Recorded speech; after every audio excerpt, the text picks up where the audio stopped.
Cinta bagi kakiku, terang bagi jalanku.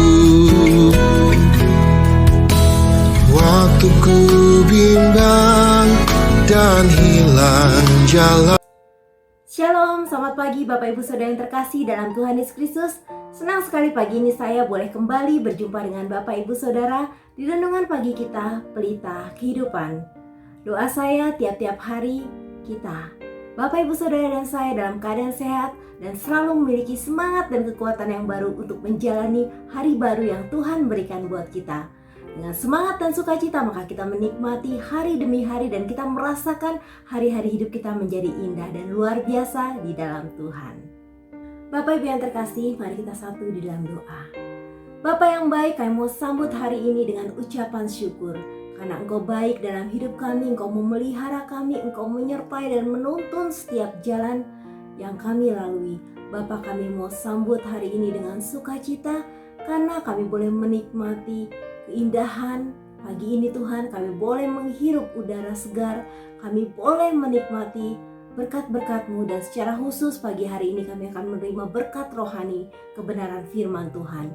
Bapa, kami selalu rindu Bapa untuk tiap-tiap hari Engkau mengisi bejana hati kami dengan air hidup-Mu yang menyegarkan kami, memberikan kami kekuatan yang baru, memberikan kami semangat yang baru, memberikan kami sukacita yang baru setiap hari.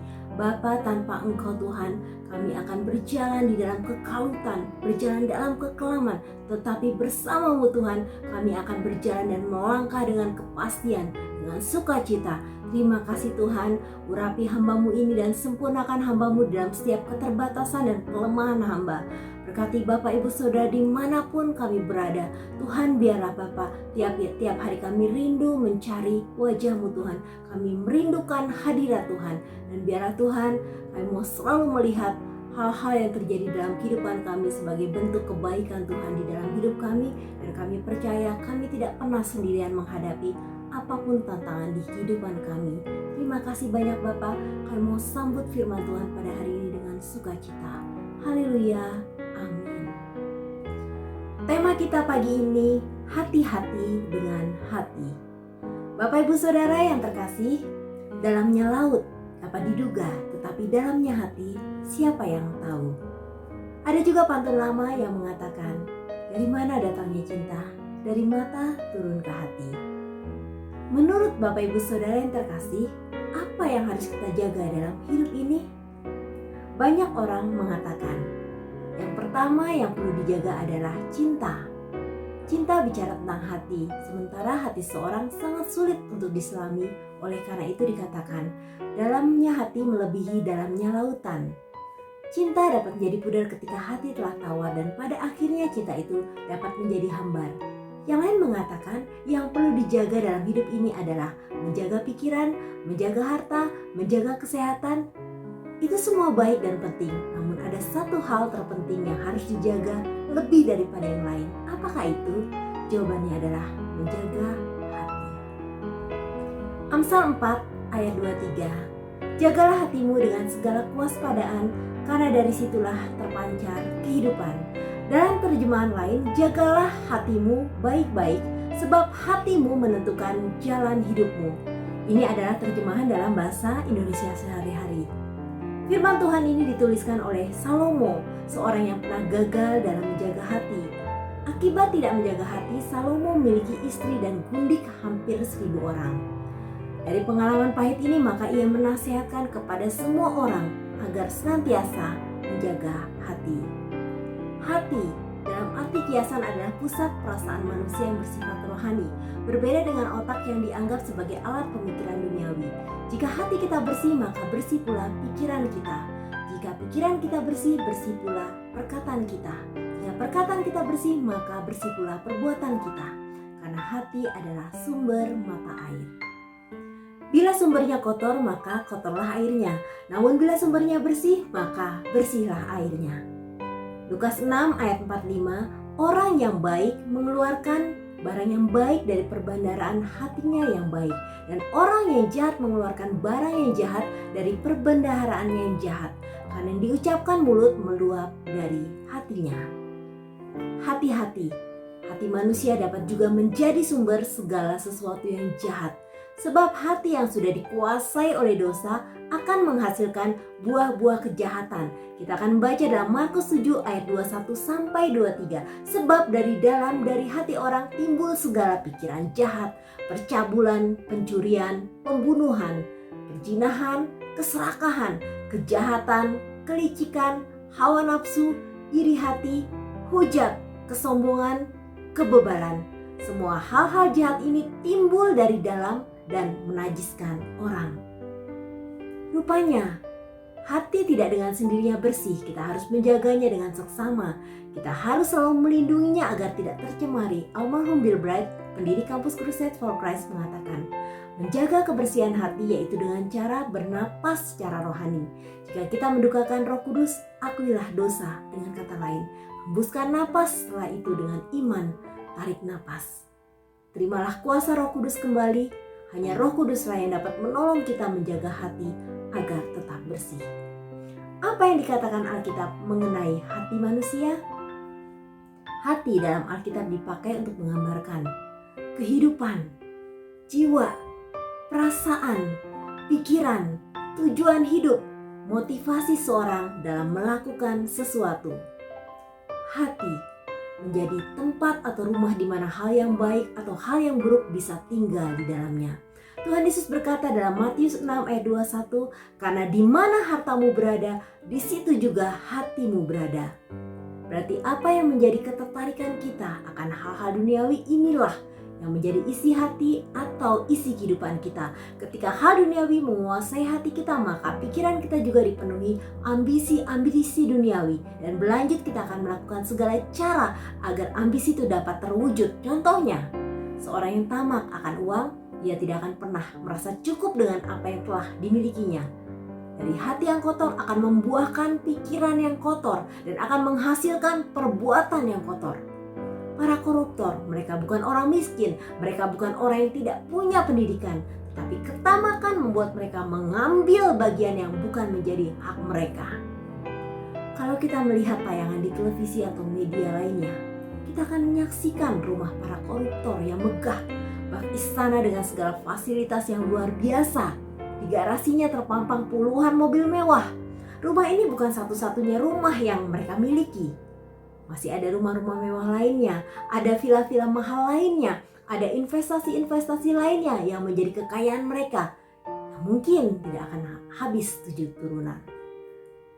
Menjaga hati adalah hal yang sangat penting. Tuhan Yesus juga mengingatkan para murid-muridnya di dalam Lukas 21 ayat 34. Tuhan Yesus berkata, jagalah dirimu supaya hatimu jangan syarat oleh pesta pora dan kemabukan serta kepentingan-kepentingan duniawi, dan supaya hari Tuhan jangan dengan tiba-tiba jatuh ke atas dirimu seperti suatu jerat. Tuhan melihat hati, tapi manusia hanya melihat tampilan luarnya. 1 Samuel 16 ayat 7b, bukan yang dilihat manusia yang dilihat Allah. Manusia melihat apa yang di depan mata, tetapi Tuhan melihat hati. Amsal 16 ayat 2, segala jalan orang adalah bersih menurut pandangannya sendiri, tetapi Tuhanlah yang menguji hati. Mengapa hati? Karena hati adalah pusat kehidupan manusia. Hati kita perlu disucikan oleh darah Yesus. Pengetahuan tidak dapat mengubah hati seseorang. Kata menguji dalam Kamus Besar Bahasa Indonesia artinya memeriksa untuk mengetahui mutu. Itulah sebabnya Allah memeriksa kadar mutu hati manusia. Mengapa kita harus hati-hati dengan hati kita? Yang pertama, karena hati adalah pancaran kehidupan. Rasul Paulus memahami betul hal ini. Oleh karena itu ia berkata di dalam Kisah Para Rasul 24 ayat 16. Sebab itu, aku senantiasa berusaha untuk hidup dengan hati nurani yang murni di hadapan Allah dan di hadapan manusia. Seorang pebisnis dapat melakukan trik kotor dan berbagai kecurangan untuk meraup banyak keuntungan. Seorang pelajar atau mahasiswa dapat melakukan kecurangan dengan menyontek untuk mendapat nilai yang bagus. Seorang pejabat dapat menggunakan otoritasnya untuk melakukan hal-hal yang tidak terpuji untuk mendapatkan keuntungan pribadi. Bahkan seorang hamba Tuhan pun dapat menjadi hamba uang jika ia tidak menjaga hati nurani yang murni di hadapan Tuhan dan manusia. Hati adalah pancaran kehidupan. Apakah kita mau memancarkan kemuliaan Allah dan terangnya melalui kehidupan kita, ataukah sebaliknya? Keputusannya ada pada kita. Hal yang kedua, kita bisa kehilangan berkat yang terbaik. Banyak orang tidak bisa berhasil dalam hidupnya, dalam keluarganya, dalam pekerjaannya, dalam bisnisnya, dalam studinya. Itu bukan karena dia orang bodoh, akan tetapi karena dia tidak bisa menjaga hati. Kalau kita tidak bisa menjaga dan menguasai hati kita, maka kita akan dikuasai oleh hati yang cenderung melakukan hal-hal yang jahat. Hati nurani yang murni tercatat dalam Alkitab sebagai salah satu senjata yang penting untuk suatu kehidupan rohani dan pelayanan yang berhasil. Hati nurani yang murni adalah hasil dari proses kehidupan yang dipimpin oleh Roh Allah yang menghasilkan buah roh. Di dalam Galatia 5 ayat 22-23, tetapi buah roh ialah kasih, sukacita, damai sejahtera, kesabaran, kemurahan, kebaikan, kesetiaan, kelemah lembutan, penguasaan diri. Apabila kemudian hati nurani tercemar, maka iman, kehidupan doa, hubungan dengan Allah dan manusia, serta kehidupan yang seharusnya menghasilkan buah kebenaran menjadi rusak. Dalam 1 Timotius 1 ayat 19 dikatakan, beberapa orang telah menolak hati nuraninya yang murni itu, dan karena itu kandaslah iman mereka. Jagalah hati kita baik-baik, sebab hati kita menentukan jalan hidup kita. Ada korelasi antara hati dan jalan hidup seseorang. Banyak orang berkata bahwa pikiran manusia yang menentukan jalan hidupnya, tapi Alkitab berkata bahwa hati kita lah yang menentukan, bukan pikiran kita. Di dalam Markus 7 ayat 21, sebab dari hati orang timbul segala pikiran yang jahat. Jadi di sini sangat jelas segala sesuatu diawali dengan hati. Hati memiliki peranan yang sangat penting dalam hidup kita. Hati adalah pusat kegiatan hidup manusia. Yang ketiga, hati yang tidak dijaga dapat menghancurkan kehidupan seseorang. Banyak orang yang menganggap iri hati dan sakit hati adalah hal yang biasa, hal yang manusiawi. Tapi ternyata iri hati dan sakit hati dapat membinasakan. Di dalam Ayub 5 ayat 2, sesungguhnya orang bodoh dibunuh oleh sakit hati dan orang bebal dimatikan oleh iri hati. Jangan menganggap sakit hati maupun iri hati sebagai hal yang sepele. Dua virus ini sangat mematikan rohani kita. Definisi iri hati adalah perasaan tidak senang atas keunggulan dan keberuntungan orang lain. Iri hati disebabkan ketika orang lain memiliki lebih daripada apa yang kita miliki. Iri hati, bila tidak diselesaikan, akan membuat seorang menjadi sakit hati dan akan melakukan tindakan untuk menyakiti orang lain, bahkan dapat membunuh orang tersebut. Dalam Alkitab, iri hati tergolong sebagai perbuatan daging. Barang siapa yang memiliki iri hati tidak akan mendapat bagian dalam kerajaan Allah. Dalam Galatia 5 ayat 19-21 dikatakan, perbuatan daging telah nyata, yaitu percabulan, kecemaran, hawa nafsu, penyembahan berhala, sihir, perseteruan, perselisihan, iri hati, amarah, kepentingan diri sendiri, percideraan, roh pemecah, kedengkian, kemabukan, pesta pora dan sebagainya. Terhadap semuanya itu kuperingatkan kamu seperti yang telah kubuat dahulu, bahwa barang siapa melakukan hal-hal yang demikian, ia tidak akan mendapat bagian dalam kerajaan Allah. Galatia 5 ayat 24, barang siapa menjadi milik Kristus Yesus, ia telah menyalibkan daging dengan segala hawa nafsu dan keinginannya. Sangat penting bagi setiap kita orang percaya untuk menjaga hati dari kontaminasi iri hati, dan janganlah sampai terpleset oleh karena kontaminasi sakit hati. Bagaimana supaya tidak terjangkau virus iri hati dan sakit hati? Pasang pelapis anti gores dalam hati kita. Miliki hati yang suci, hati yang dikuduskan oleh Allah. Matius 5 ayat 8 berkata, berbahagialah orang yang suci hatinya, karena mereka akan melihat Allah. Bapak Ibu Saudara yang terkasih, tiap-tiap hari kita rindu untuk menikmati hadirat Allah. Kita rindu untuk selalu berjumpa dengan Allah.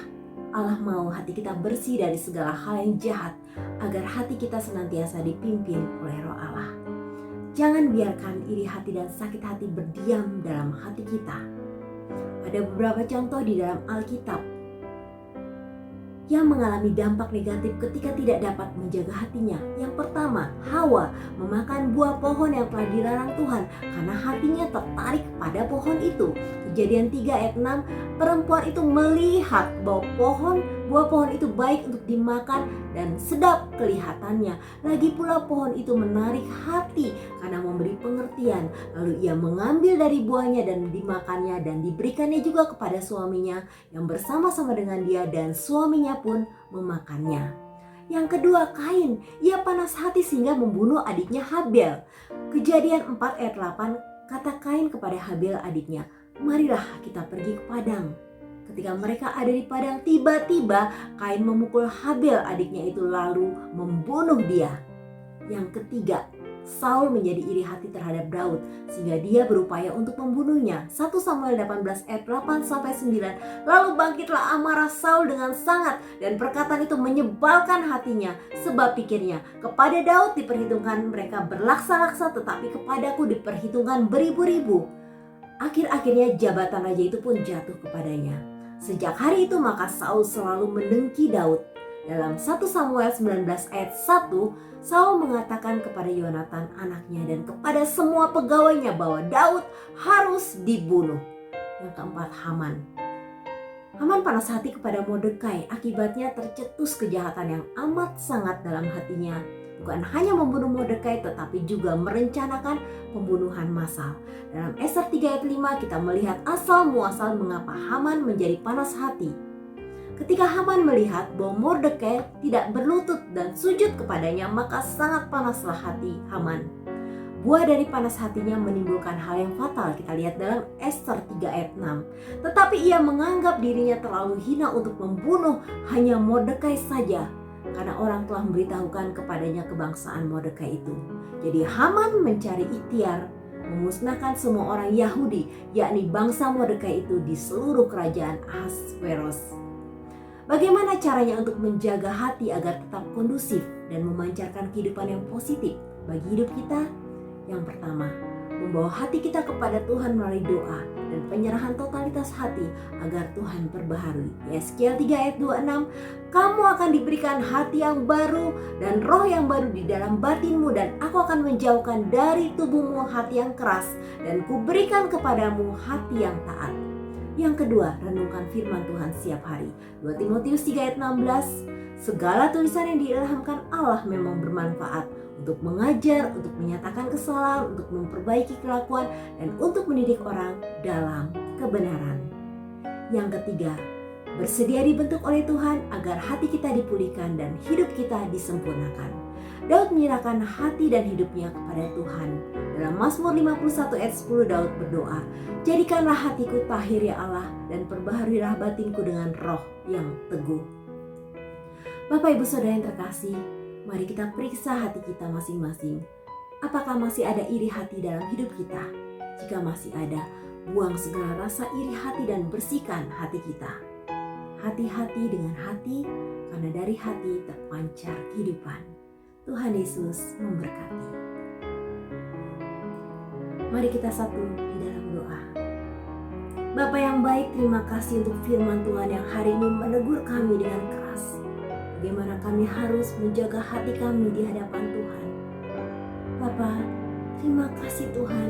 Pada hari ini Engkau kiranya menyelidiki hati dan pikiran kami Bapa. Jiwa kami terbuka di hadapan-Mu Bapa, untuk Engkau mengoreksi totalitas hati kami, isi hati kami, apa yang ada dalam hati kami. Jikalau Engkau mendapati hati kami ada yang tidak beres, Tuhan kami mohon ampun, dan kami mohon Engkau membereskan hati kami, untuk sungguh-sungguh Engkau pulihkan, Engkau ubahkan, Engkau perbaharui hidup kami menjadi hati yang baru, hati yang disempurnakan, hati yang disucikan oleh darah Yesus. Bapa, ampuni kami jika selama ini kami menyimpan iri hati, sakit hati, dendam, kemarahan, hal-hal yang tidak berkenan di hadapan Tuhan. Mulai hari ini Tuhan, kami rindu memiliki hati yang bersih, hati yang kudus, hati yang sungguh-sungguh diurapi oleh Tuhan. Bapa, kami datang kepadamu Tuhan. Kami rindu setiap hari boleh menikmati akan hadirat-Mu. Kami boleh menikmati perjumpaan yang indah dengan Tuhan. Kami boleh bertemu muka dengan Engkau ya Bapa, menikmati semua kebaikan-Mu Bapa. Oleh karena itu kami mau menyingkirkan, menghapus, membuang segala sesuatu yang tidak beres dalam hati kami. Bapa, lembutkan hati kami Bapa, hancurkan setiap kekerasan di dalam hati kami. Biar hati kami menjadi hati yang baru, hati kami menjadi rumah di mana Tuhan bertahta di hati kami dan memimpin kehidupan kami. Terima kasih Tuhan, terima kasih. Kami tidak mau memiliki hati yang mendengki, hati yang jahat, hati yang mencelakai orang lain. Kami mau memiliki hati yang tulus di hadapan Tuhan. Hamba juga berdoa buat Bapak Ibu Saudara yang terkasih yang saat ini masih terikat dengan kebencian, iri hati, kemarahan, dendam di masa lalu. Di dalam nama Tuhan Yesus semuanya dicabut. Biarlah Tuhan kami memiliki kebebasan, kemerdekaan di dalam Kristus. Kami sungguh-sungguh menikmati akan setiap kebaikan Tuhan dicurahkan dalam hidup kami. Kami boleh menikmati berkat-berkat-Mu yang indah, yang luar biasa, yang boleh kami rasakan setiap hari. Tuhan, kami mau menikmati kelepasan itu. Terima kasih Tuhan, urapan-Mu Tuhan boleh menolong kami, boleh menjamah hati dan hidup kami. Dalam nama Tuhan Yesus kami berdoa. Haleluya. Amin.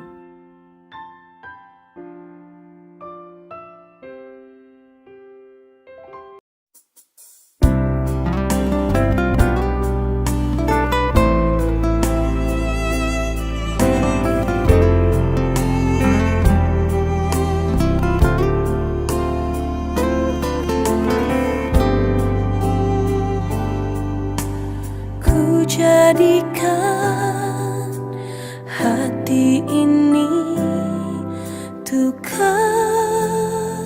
kediaman-Mu. Ku serahkan hidup ini untuk-Mu Allahku. Ku jadikan hati ini untuk kediaman-Mu. Ku serahkan hidup ini untuk-Mu Allahku. Di hati inilah rumah-Mu. Di hati inilah bait-Mu. Dimanapun ku kan berada, senantiasa Kau pun ada. Di hati inilah rumah-Mu. Di hati inilah bait-Mu. Dimanapun ku kan berada, senantiasa Kau pun ada.